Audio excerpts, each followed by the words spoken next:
The fluorescent lights hummed overhead as I stared at my computer screen reviewing quarterly financial reports for Pinnacle Financial Group in downtown Phoenix.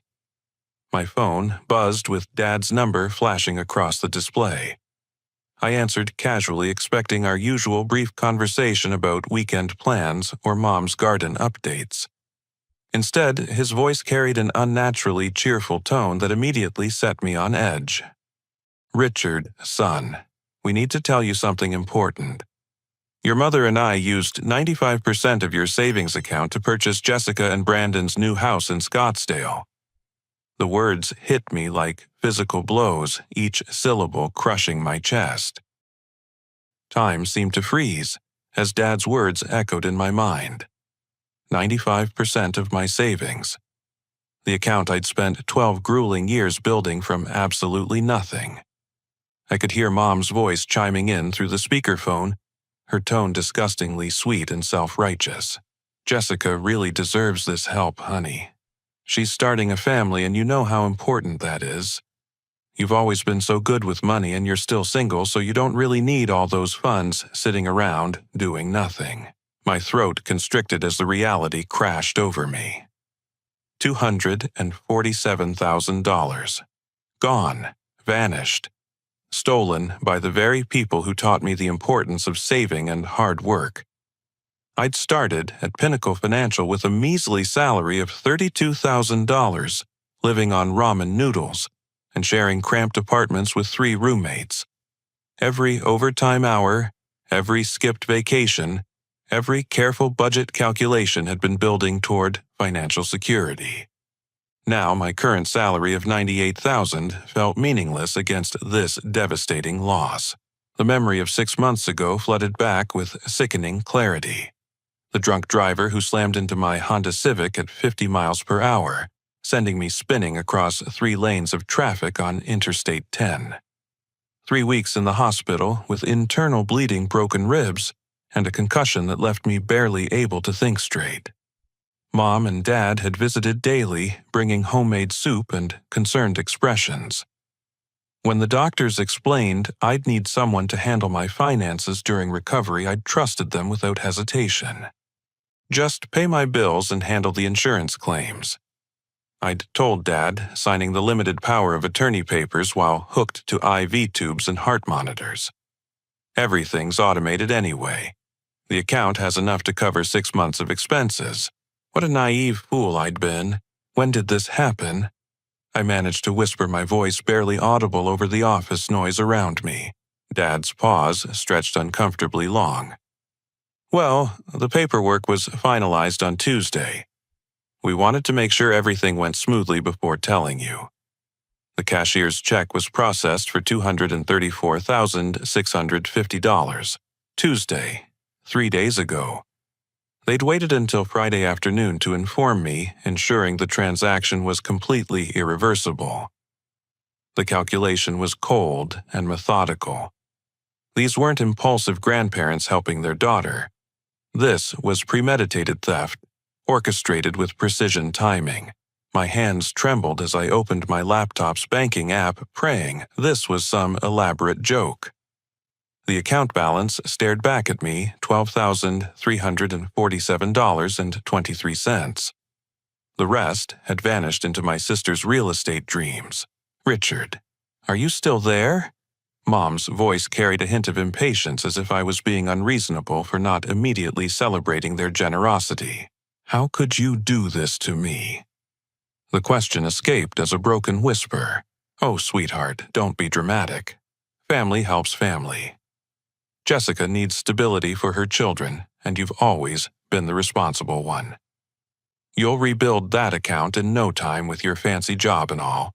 Jessica, my 31-year-old sister who'd never held a job for more than 18 months, who'd declared bankruptcy twice, who'd asked me for emergency loans 17 times in the past decade.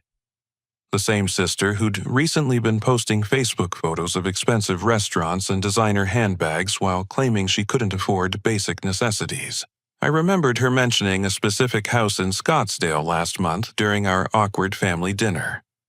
It's perfect for raising kids, she'd gushed. 4 bedrooms, granite countertops, a pool in the backyard. The sellers are motivated, but we just don't have the down payment saved up yet. The pieces click together with nauseating clarity. This wasn't spontaneous generosity. This was a calculated heist planned while I was fighting for my life in intensive care. "I need to call you back," I managed before hanging up. Sarah appeared at my cubicle within minutes, her concerned expression shifting to alarm as she saw my face.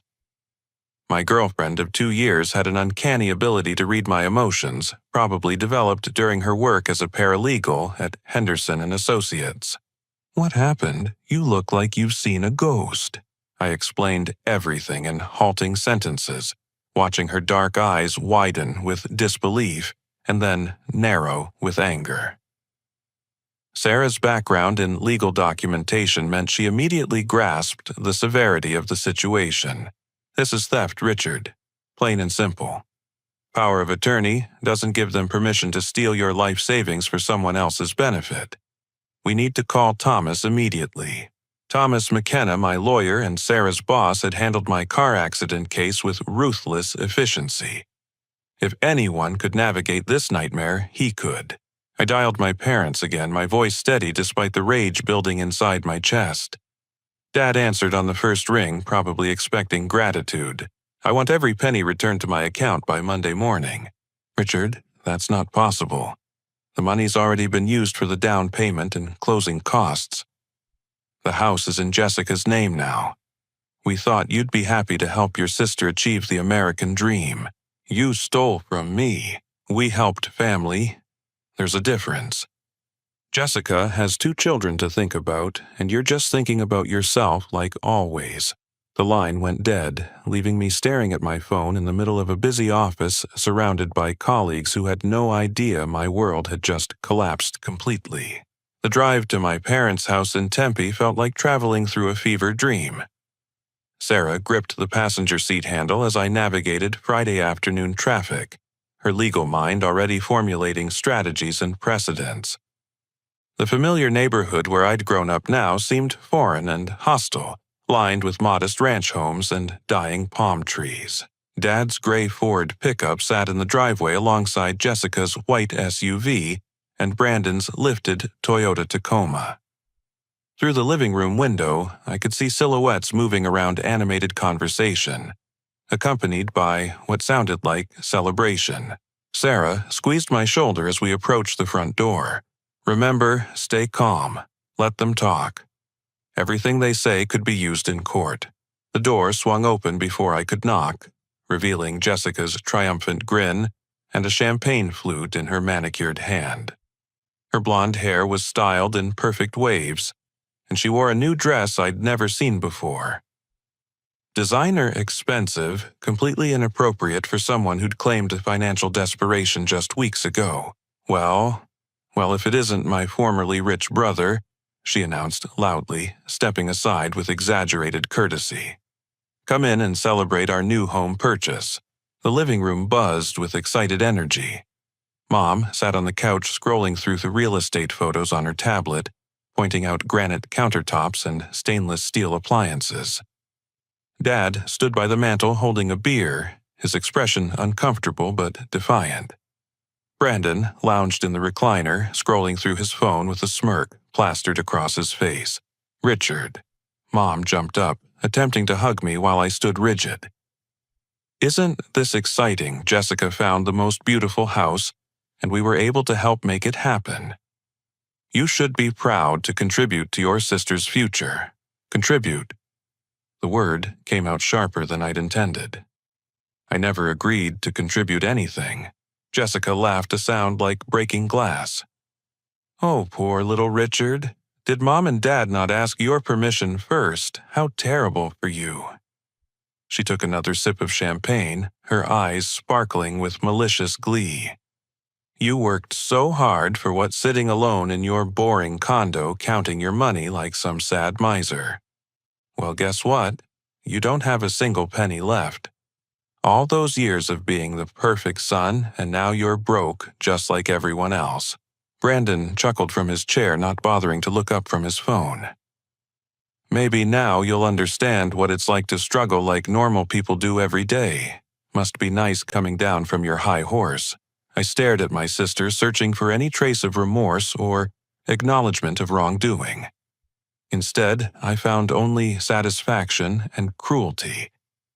This woman who'd cried on my shoulder countless times about financial troubles, who'd begged me for help with car payments and medical bills, now stood before me celebrating my financial ruin. Jessica, I spent 12 years saving that money. 12 years of 60-hour work weeks, skipped vacations, and living below my means. That wasn't just money sitting around. That was my future, my security, my peace of mind. She rolled her eyes dramatically. Oh, please. You live like a monk anyway. When's the last time you took a real vacation? When's the last time you bought anything fun? You were hoarding that money like some kind of dragon. And now, it's actually being used for something important. Important. Sarah stepped forward, her voice ice cold. Stealing from her brother is important. Nobody asked you, paralegal girl, Jessica snapped. This is family business. Mom intervened with her usual peacemaking tone. Richard, honey, you have to understand. Jessica has 2 children to provide for. Little Emma is starting kindergarten, and baby Noah needs a stable environment. This house has a backyard where they can play safely, good schools in the district, and enough space for the family to grow. I told Mom and Dad you'd never miss that money since you live so cheaply anyway. Jessica added, her voice dripping with vindictive pleasure. You drive a 7-year-old Honda, you live in that tiny condo, and you never spend money on anything fun. I figured you were just saving it out of habit, not for any real purpose. The cruelty of her words hit me like physical blows. She'd orchestrated this theft.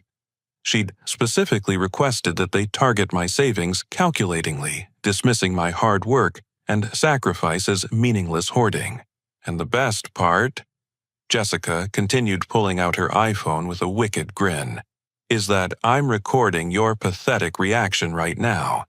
My friends are going to absolutely love seeing Mr. Perfect falling apart when he realizes he's not better than the rest of us anymore. She held the phone up, capturing my stunned expression and Sarah's outraged face. Say something for the camera, Richard. Tell everyone how it feels to finally be knocked down to our level. Dad shifted uncomfortably, his beer can crushing slightly in his grip. Jessica, maybe that's enough. No, it's not enough, she shot back. He's spent years acting like he's so much better than us with his college degree and his fancy job. Looking down on Brandon and me because we haven't been as successful. Well, who's successful now? We just bought a $400,000 house with a pool in Scottsdale, and Mr. Financial Genius is broke. Brandon finally looked up from his phone, adding his own twist of the knife. The house has 4 bedrooms, 3 bathrooms, a 2-car garage, and a backyard pool. Brand new kitchen with an island and everything. Thanks for the down payment, brother-in-law. Something shifted inside me as I watched my family revel in my apparent destruction. A strange calm settled over my racing thoughts, and I felt my lips curve into a slight smile. The absurdity of their celebration, their complete ignorance of what they'd actually accomplished, suddenly struck me as darkly hilarious. A soft laugh escaped my throat. Jessica's triumphant expression faltered.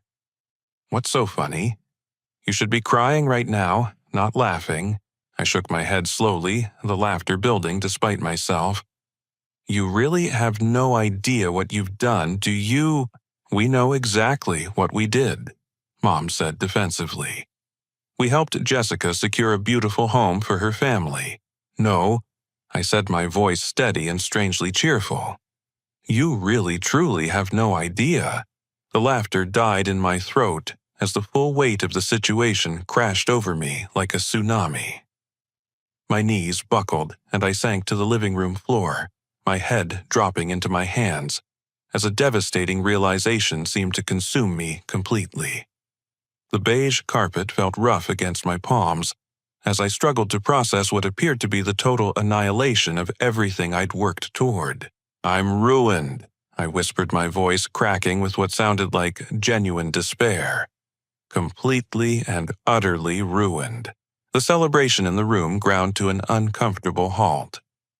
Jessica's phone slowly lowered as my apparent breakdown unfolded before her lens.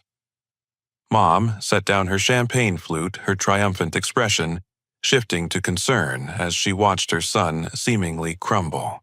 "Richard, honey, it's not that bad," she said tentatively.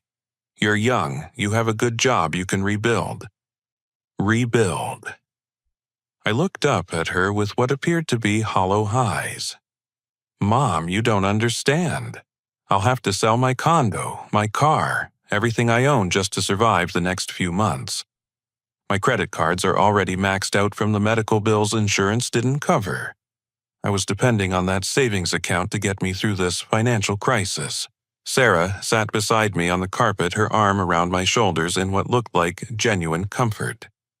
Her paralegal training helped her follow my lead perfectly, her own expression shifting to devastated sympathy. "The wedding," she said softly, her voice breaking slightly. "We'll have to postpone everything. Cancel the venue, return the ring. Tell everyone we can't afford to get married anymore." Jessica's face went pale. For the first time since we'd arrived, doubt crept into her expression. "Wedding. You two were engaged." I nodded miserably, pulling an imaginary ring box from my pocket and staring at it with apparent heartbreak. "I was planning to propose next month. Had the ring picked out, the restaurant reserved, everything planned perfectly. Now, I can't even afford a decent dinner, let alone a wedding." Brandon shifted uncomfortably in his recliner, his smug expression fading as he watched me apparently disintegrate. "Dude, we didn't know about any engagement plans. Why would you?" I asked bitterly. "You never asked what I was saving for. You just assumed I was hoarding money for no reason." I stood up shakily, walking to the window, and staring out at the neighborhood where I'd learned to ride my bike and played Little League baseball. "I'll have to move back in with you guys." I continued, my voice hollow with resignation. "Can't afford my mortgage payments without that savings account. My condo will be foreclosed within 6 months. Maybe I can sleep on your new couch, Jessica, since my money helped buy it." The room fell silent except for the hum of the air conditioner. Dad cleared his throat nervously, setting his beer on the mantel with shaking hands. "Son, maybe we moved too quickly. Perhaps there's a way to work something out." I laughed bitterly, the sound harsh and broken. "Work what out? The money's gone. The house is purchased. Jessica's already celebrating her victory over me." I pulled out my phone, my fingers trembling as I pretended to dial my bank. "Yes, this is Richard Collins. I need to speak to someone about emergency loan options. My parents stole my savings and I'm facing financial ruin." My voice carried through the silent room as I continued the fabricated conversation. "No, I understand you can't approve anything today. Yes, I'll need to come in Monday with documentation." Sarah squeezed my shoulder as I ended the fake call, her performance of devastated sympathy absolutely convincing. "What did they say? They need 3 days to review my financial situation. If my credit score has dropped too much, they might not approve even a small emergency loan." I turned to face my family, my expression defeated and broken. "I might have to borrow money just to eat next week." Mom's hand flew to her mouth, her celebration completely forgotten. "Richard, we never intended for things to be this severe for you. What did you think would happen?" I demanded, my apparent desperation making my voice crack. "You took 95% of everything I had.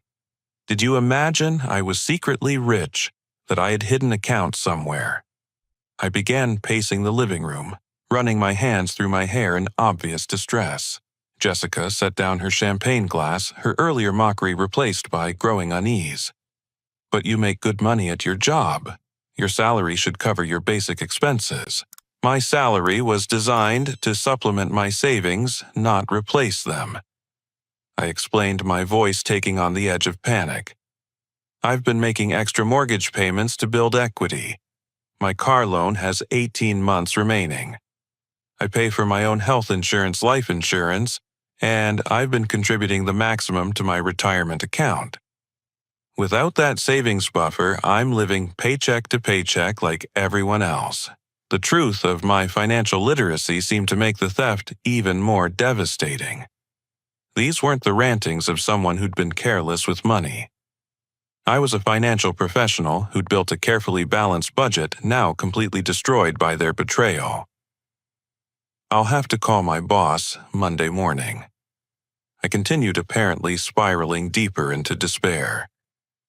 Ask for a salary advance just to make this month's rent. 34 years old, and I'll be begging for financial help like a college student. While speaking, I discreetly sent a text message to Thomas. Execute Plan B immediately. Within moments, Sarah's phone buzzed with a response.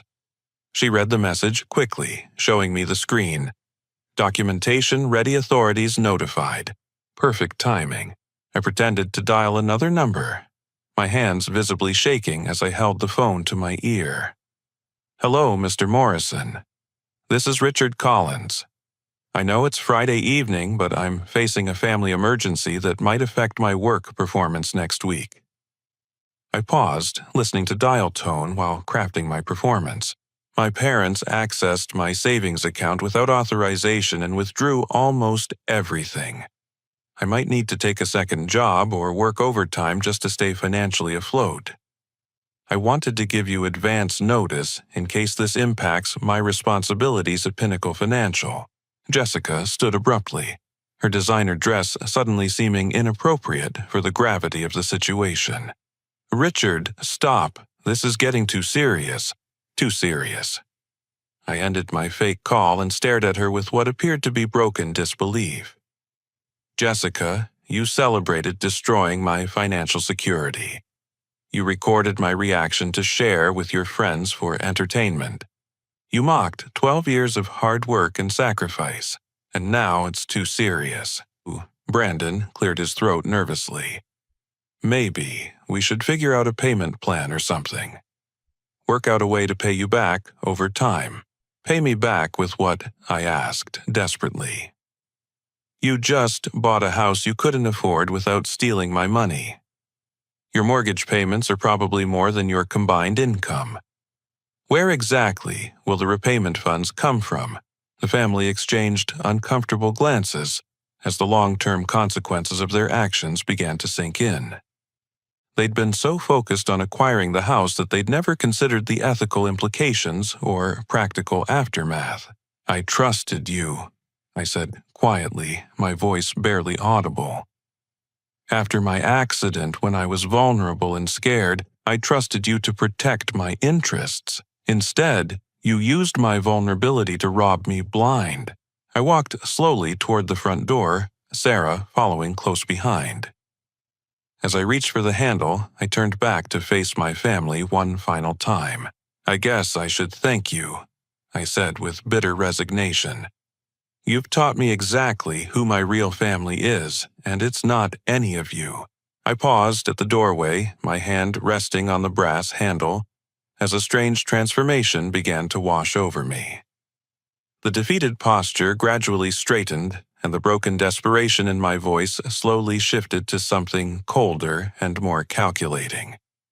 The performance of devastation dissolved like morning fog, replaced by the calm, analytical demeanor of a financial professional who just completed a successful investigation. Actually, I said, turning back to face my family with a completely different energy, before I leave, there's something you should know about my professional background. Jessica blinked in confusion, still holding her phone but no longer recording. What are you talking about? I work for Pinnacle Financial Group as a senior fraud investigator, specializing in embezzlement and financial crimes. I explained, my voice taking on the measured tone I used when testifying in court.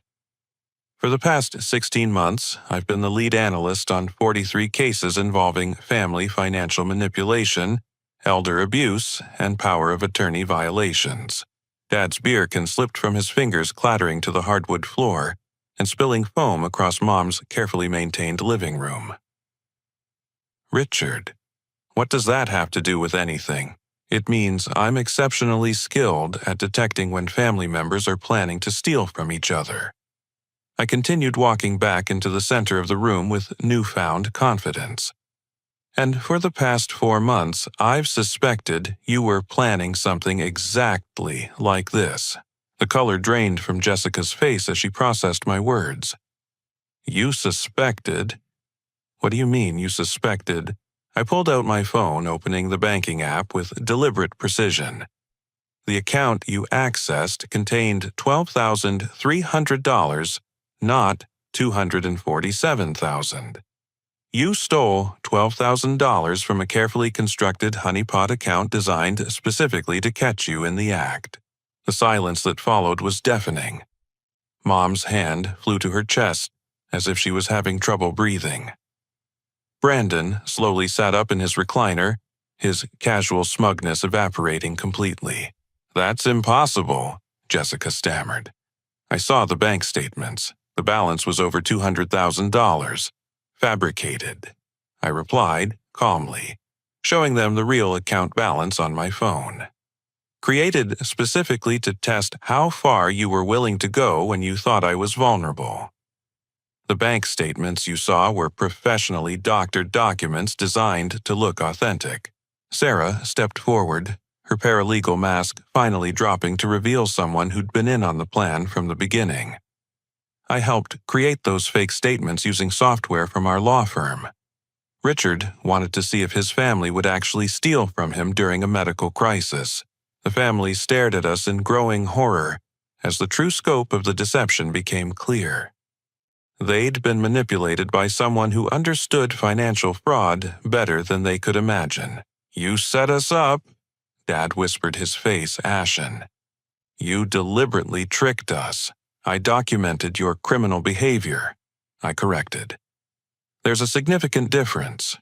You made the choice to steal from me. I simply created an environment where your true intentions would be revealed and preserved as evidence. I began pacing the room again, but this time with the confidence of someone delivering a professional presentation. Over the past 4 months, I've recorded 17 phone conversations where Jessica asked pointed questions about my finances. I've preserved 14 text messages where she suggested ways our parents could help her with housing costs. I've documented 6 occasions where she specifically mentioned accessing my savings account during family dinners. Jessica's legs gave out and she collapsed onto the couch next to Mom. You've been recording us for months. Arizona is a one-party consent state, Sarah explained, pulling a digital recorder from her purse. As long as one person in the conversation knows about the recording, it's perfectly legal and admissible in court. Brandon leaned forward, his face pale and sweaty. Court? What are you talking about? I smiled for the first time since entering the house, but it wasn't a pleasant expression. Conspiracy to commit fraud, abuse of power of attorney, theft by deception, and elder abuse statutes. In Arizona, these charges carry sentences ranging from probation to 5 years in state prison depending on the amount stolen and the sophistication of the crime. But we're not elderly, Mom protested weakly. The power of attorney abuse statutes apply to any vulnerable adult, including those temporarily incapacitated by medical trauma, I explained patiently. My hospitalization and recovery period qualify me as a protected person under Arizona revised statutes. Dad stumbled backward until he hit the mantel, his face gray with shock. Son, we never meant for this to become a legal matter. We were just trying to help Jessica. By stealing from me, I said flatly. Let me walk you through what actually happened here. You used legal documents I signed in good faith during a medical emergency to access my personal funds. You then transferred those funds to benefit a third party without my knowledge or consent. Jessica specifically requested that you target my savings, demonstrating premeditation and conspiracy. I pulled out my phone again, scrolling through carefully organized files. I have photographic evidence of Jessica researching the Scottsdale property 6 weeks before the theft occurred. I have recorded conversations where she calculated how much money she would need from my account. I have text message screenshots where she discussed the timing of the theft to ensure maximum impact. Jessica buried her face in her hands, her celebration completely forgotten. This can't be happening. We bought the house. We signed contracts. Our kids' bedrooms are already painted, which brings us to another problem, Sarah added professionally. The down payment for your house consists of stolen funds, which makes the entire property purchase legally questionable. Depending on how the criminal case proceeds, you might be forced to forfeit the house and face additional penalties. The room felt like a tomb, as the family absorbed the magnitude of their situation. What had started as a celebration of successful manipulation was rapidly becoming a nightmare of legal consequences they'd never considered. Brandon's voice came out as a whisper. "What happens now?" I checked my watch with practiced calm. My attorney, Thomas McKenna, should be arriving with Phoenix Police Department officers in approximately 15 minutes. They'll want to take formal statements from everyone involved and explain the charges being filed. Charges? Mom's voice cracked. Richard, surely. We can work this out as a family. There's no need to involve the authorities. The authorities were involved the moment you committed fraud. I replied without emotion. This stopped being a family matter when you chose to steal from me instead of asking for help. The sound of car doors slamming in the driveway announced the arrival of law enforcement. Through the window, I could see Thomas McKenna's black sedan followed by 2 Phoenix PD cruisers. "One final piece of evidence," I said, holding up Sarah's phone. "This entire conversation has been recorded. Your admissions of guilt, your lack of remorse, and your detailed descriptions of the crime will make the prosecutor's job considerably easier." As the doorbell rang, I looked at each family member one final time. You taught me that blood doesn't guarantee loyalty. Now you're about to learn what justice looks like when you betray someone who actually knows how to fight back. Thomas McKenna entered the living room flanked by 2 uniformed Phoenix police officers, their professional demeanor immediately shifting the atmosphere from family drama to criminal investigation. Detective Maria Santos, a seasoned financial crimes specialist I'd worked with on previous cases, nodded to me with familiar respect before turning her attention to my family. "Mr. Collins, we've reviewed the evidence you submitted," she said, pulling out an official notepad. "The documentation appears comprehensive and well organized. We'll need to take formal statements from all parties involved. Before we proceed," Thomas interrupted, his voice carrying the authority of someone who'd spent 30 years practicing criminal law. "I want to clarify the scope of Mr. Collins' actual financial situation for everyone present." He opened his leather briefcase, retrieving a thick folder of official documents.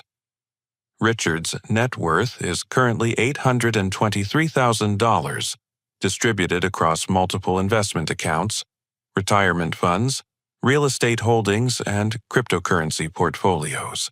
Jessica's gasp echoed through the silent room. Mom's champagne glass slipped from her fingers, shattering against the coffee table in the explosion of crystal and wine. "That's impossible," Brandon whispered. "He said he was broke. He said you ruined him financially." Thomas smiled coldly, spreading certified bank statements across the coffee table like playing cards. "Mr. Collins holds accounts at 7 different financial institutions.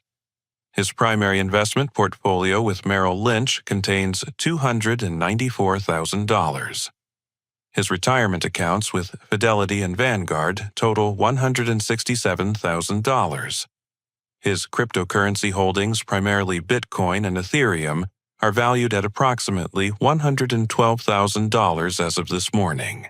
I stepped forward, my professional demeanor now fully revealed. Only complete financial amateurs keep all their money in a single checking account. I've been diversifying my assets since my second year at Pinnacle Financial. Detective Santos continued taking notes while Thomas laid out additional documentation. Mr. Collins also owns rental property in Tempe, valued at $145,000, currently generating monthly income of $1,200 after taxes and expenses. Dad slumped against the mantel, his face gray with shock and growing comprehension. You mean the account we accessed was bait, I finished calmly. A professionally designed financial trap used to document criminal behavior. My colleagues at Pinnacle Financial have used similar techniques in 87 fraud investigations over the past 3 years. Sarah pulled additional evidence from her briefcase, organizing documents with practiced efficiency. Richard consulted with the FBI Financial Crimes Division when designing this investigation. Agent Patricia Wong from the Phoenix Field Office provided technical guidance on evidence preservation and legal protocols. The mention of federal involvement sent Jessica into obvious panic. The FBI. Richard, this is your family. How could you involve the FBI against your own sister? You involved yourself the moment you chose to commit federal crimes, Detective Santos replied sharply. Wire fraud, conspiracy, and abuse of power of attorney fall under federal jurisdiction when the amount exceeds certain thresholds. Thomas handed me a thick legal document, its official seals and signatures immediately recognizable as court paperwork. Criminal charges were formally filed this morning. Conspiracy to commit fraud in the first-degree theft by deception and abuse of vulnerable adult statutes. All felony charges carrying potential sentences of 2 to 5 years in state prison. Brandon's employer would receive notification of his involvement in financial crimes within 48 hours, as required by Arizona law for anyone working in positions requiring financial responsibility. His job as a bank loan officer would almost certainly be terminated immediately upon conviction.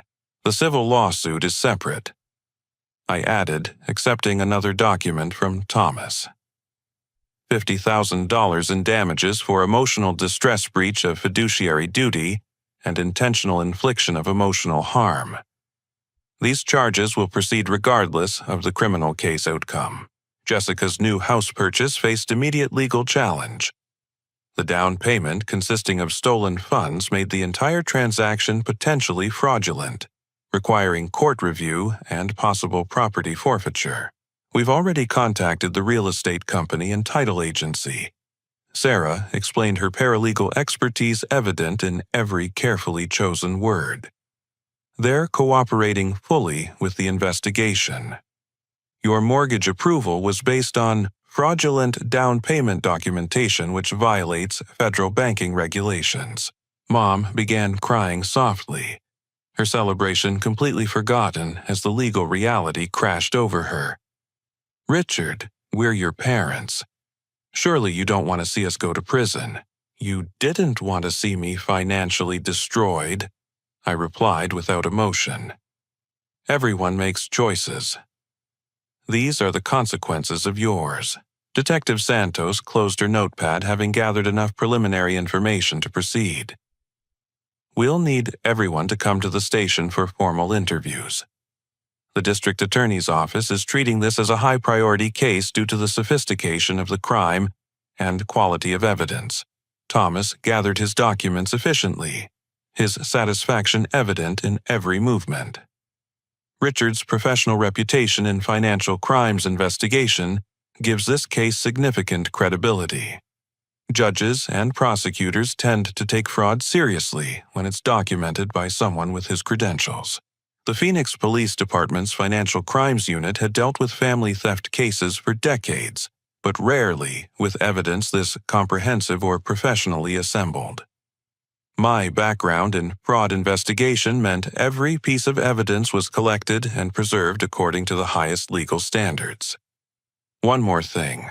I said, pulling out my final piece of documentation. The restitution amount has been calculated with interest and penalties.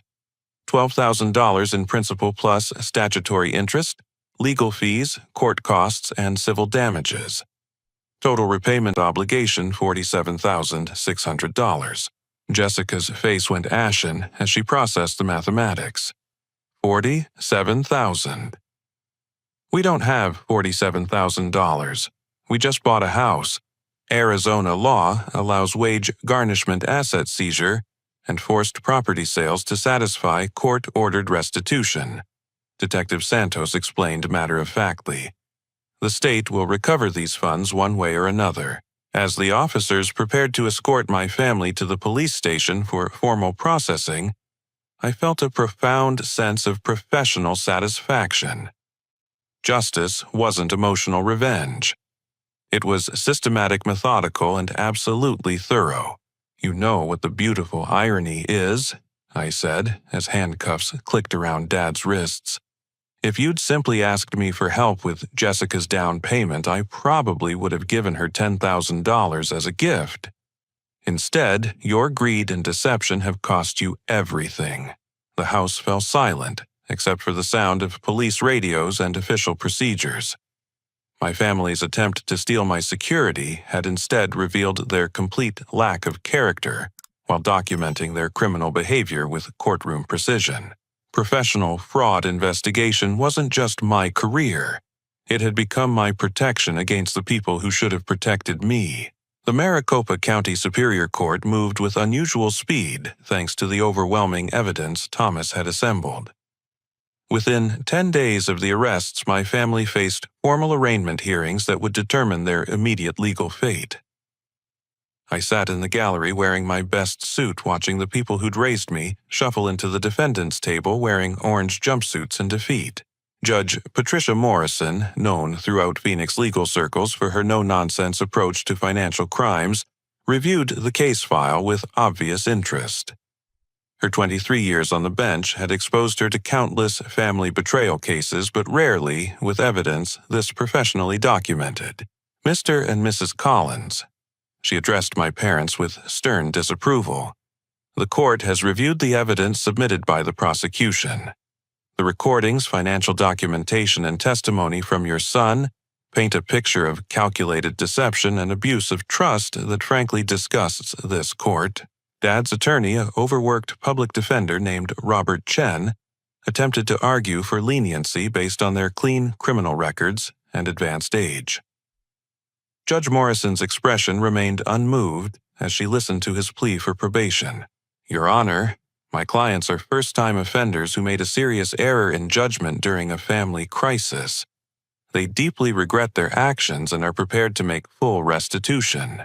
Mr. Chen, the judge replied coldly, your clients didn't make an error in judgment. They committed premeditated fraud against their own son while he was recovering from a traumatic accident. The level of planning and deception demonstrated in this case shows clear criminal intent. Jessica's arraignment proved even more damaging to her case. The recordings of her specifically requesting the theft and mocking my financial destruction, played through the courtroom speakers her cruelty, preserved in digital clarity for everyone to witness. Her attorney, Maria Santos, attempted to portray Jessica as a desperate mother, trying to provide stability for her children. The judge's response cut through the excuse like a blade. Ms. Collins-Peterson, this court has heard your recorded statement celebrating your brother's financial ruin. You filmed his apparent distress for entertainment purposes. You showed no remorse for devastating someone who'd helped your family repeatedly. This wasn't desperation, this was malicious vindictiveness. The guilty pleas came within days. Dad and Mom accepted a deal offering 2 years probation community service and full restitution in exchange for avoiding jail time. Their retirement plans, already modest, were effectively destroyed by legal fees and repayment obligations that would consume their fixed income for years. Jessica's case proved more complex due to her leadership role in orchestrating the crime. Her recorded statements demonstrated clear premeditation, and lack of remorse making plea negotiations difficult. She eventually accepted 18 months supervised probation, mandatory financial counseling, and joint responsibility for all restitution payments. Brandon's involvement cost him his career immediately. First, National Bank terminated his employment the day after his arrest, citing violation of their ethics policies regarding financial crimes. His mortgage lending license was revoked by the Arizona Department of Real Estate, effectively ending his ability to work in banking or real estate industries. The civil lawsuit proceeded parallel to criminal charges, adding another layer of financial devastation to their situation. Thomas filed motions seeking maximum damages allowed under Arizona law, arguing that the emotional trauma and professional disruption justified significant compensation beyond mere restitution. Your Honor, Thomas addressed Judge Morrison during the civil hearing, my client's trust in his family was weaponized against him during his most vulnerable period. The psychological impact of this betrayal extends far beyond the immediate financial theft. Expert testimony from Dr. Elizabeth Harper, a psychiatrist specializing in family trauma, detailed the long-term emotional consequences of familial financial abuse. Her professional assessment added credibility to our damages claim and helped justify the $50,000 judgment we ultimately received. The real estate consequences proved devastating for Jessica and Brandon. Their Scottsdale house purchase, tainted by the criminal down payment, faced immediate legal scrutiny from both the mortgage company and title insurance providers. Federal banking regulations required investigation of any property purchase involving fraudulent funds.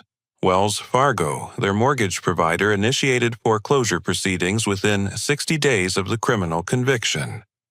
The bank's legal team argued that the loan approval was obtained through fraudulent documentation invalidating the entire mortgage agreement. Jessica and Brandon were forced to surrender the house keys and forfeit their down payment investment. Local news coverage added another dimension of consequence my family hadn't anticipated. Channel 12's investigative reporter David Kim covered the case as an example of sophisticated family financial fraud.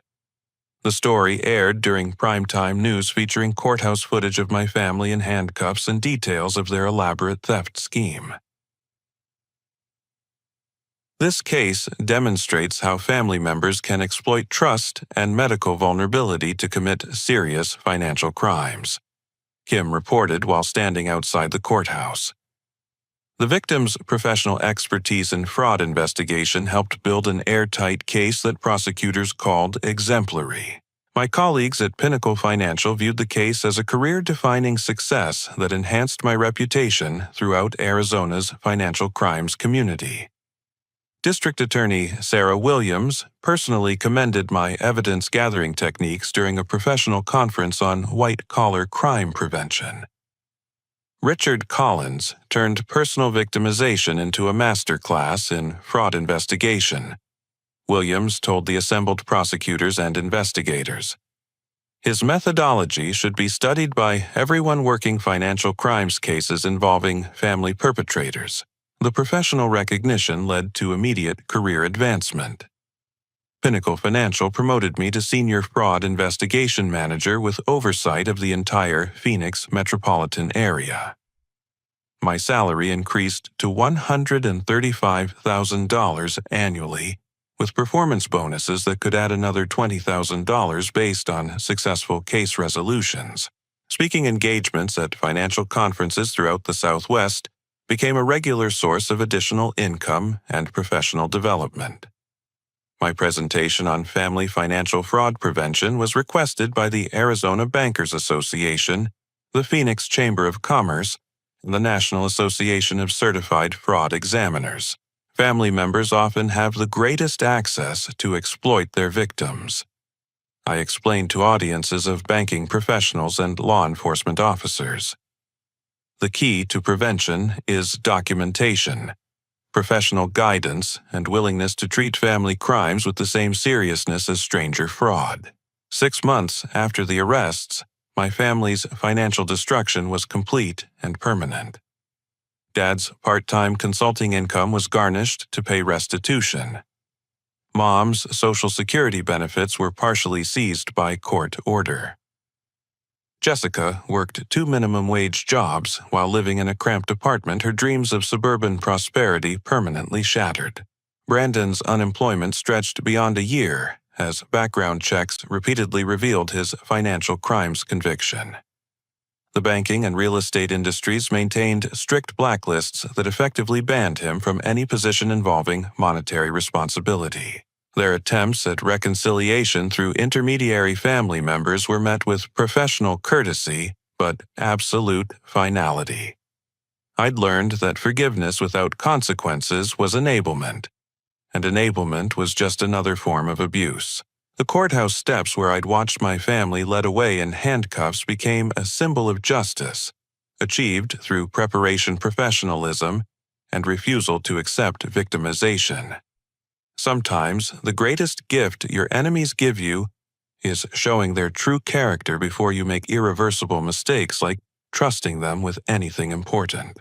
18 months have passed since the courthouse doors closed on my family's criminal sentencing, and my life has transformed into something I could never have imagined during those dark moments of apparent financial ruin.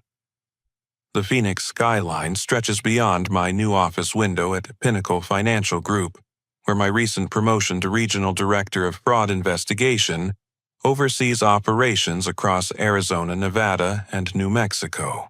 Sarah and I married last October in a small ceremony surrounded by people who truly understand the meaning of family. Our chosen family consisted of close friends, professional mentors, and colleagues who supported us throughout the legal battle.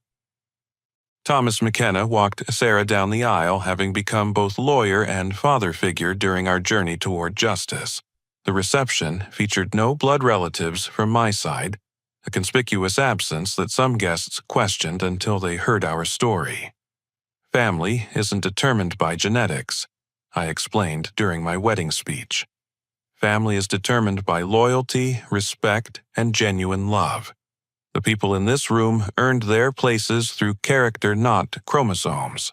Our honeymoon in New Zealand provided perspective on how different life becomes when toxic influences are surgically removed from your daily existence. For 2 weeks, we experienced pure joy without underlying tension manipulation or guilt-driven obligations. The peace was profound and addictive. My career trajectory shifted dramatically after the successful prosecution of my family's crimes. Law enforcement agencies throughout the Southwest began consulting with me on complex financial fraud cases, particularly those involving family perpetrators. The expertise gained from my personal experience combined with my professional credentials created unique qualifications that proved invaluable in courtrooms. Speaking engagements evolved into a secondary career that generates substantial additional income while helping other fraud victims find justice. The National Association of Certified Fraud Examiners invited me to deliver keynote presentations at their annual conference, leading to consulting opportunities with major corporations seeking to improve their internal fraud detection systems. The psychology of family financial abuse follows predictable patterns. I explained to audiences of banking professionals and law enforcement officers. The perpetrators typically escalate gradually, testing boundaries and exploiting emotional manipulation before attempting major theft. Recognition and documentation are critical for building prosecutable cases. The most rewarding aspect of my new role involves training other fraud investigators in evidence-gathering techniques that withstand courtroom scrutiny. My family's case became a teaching example used in law enforcement academies and continuing education programs for financial crime specialists. 3 months ago, I established the Trust Betrayal Victim Support Foundation, using the restitution money my family was forced to pay. Rather than keeping funds that represented their criminal behavior, I decided to transform their theft into resources for other fraud victims seeking justice.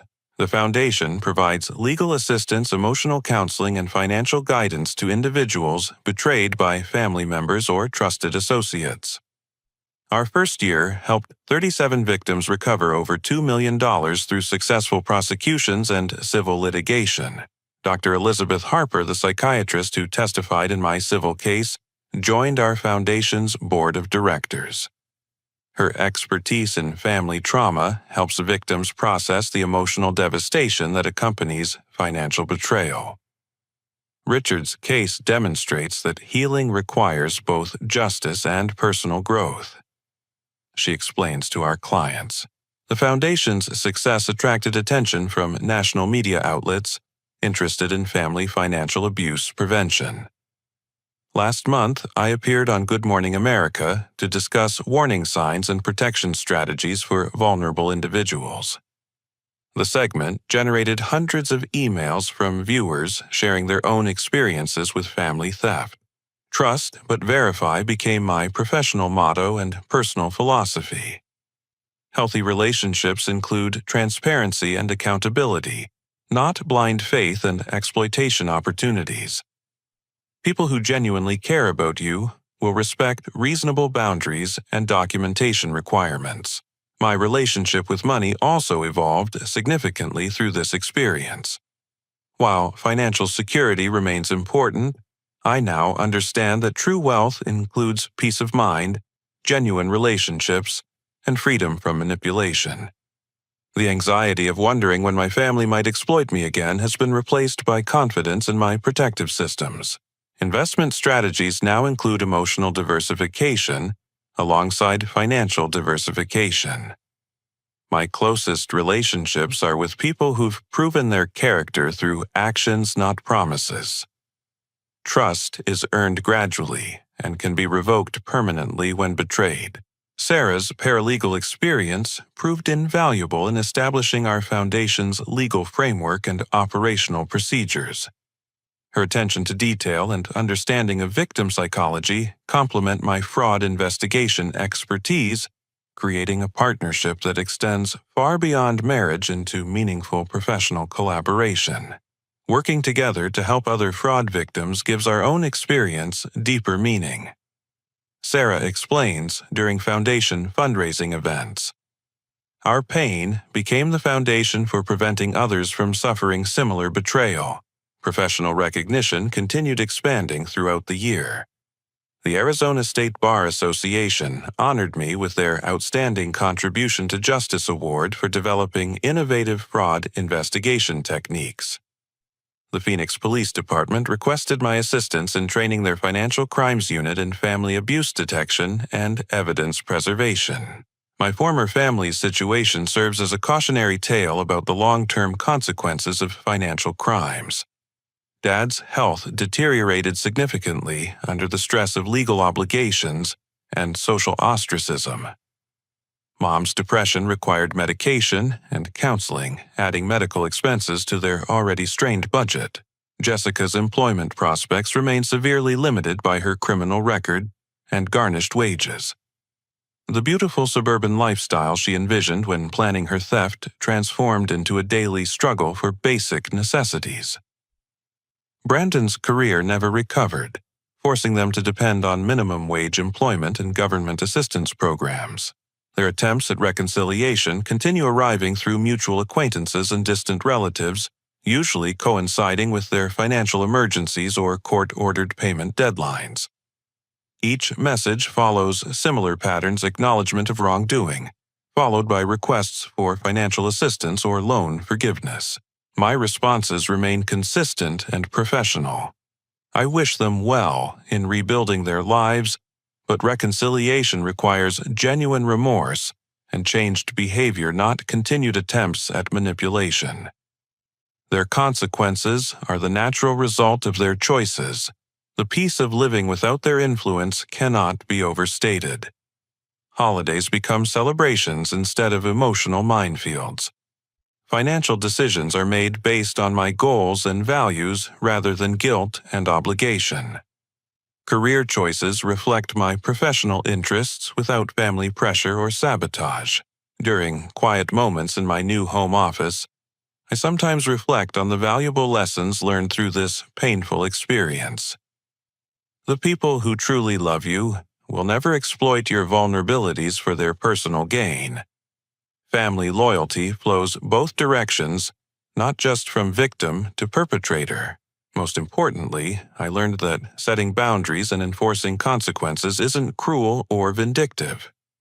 It's essential self-protection that prevents continued abuse while teaching perpetrators that their behavior has real costs. 6 months ago, I received a letter from a fraud victim in Colorado who'd read about our foundation online. She'd discovered that her sister embezzled $43,000 from their mother's estate, but felt guilty about pursuing criminal charges against family. "Your story gave me permission to seek justice," she wrote. I realized that protecting myself and holding her accountable wasn't betraying family values. It was upholding them. Her successful prosecution resulted in full restitution and prevented her sister from victimizing other relatives. The ripple effects of seeking justice extend far beyond individual cases, creating deterrent effects that protect future potential victims. As I finish writing this account, Sarah and I are planning our first vacation to Europe next summer. The trip represents freedom from financial stress and family drama that once consumed our emotional energy. We'll explore ancient cities and create new memories unencumbered by toxic relationships or guilt-driven obligations. My advice to anyone facing family financial betrayal is straightforward. Document everything, seek professional guidance, and remember that real family would never exploit your trust for their personal gain.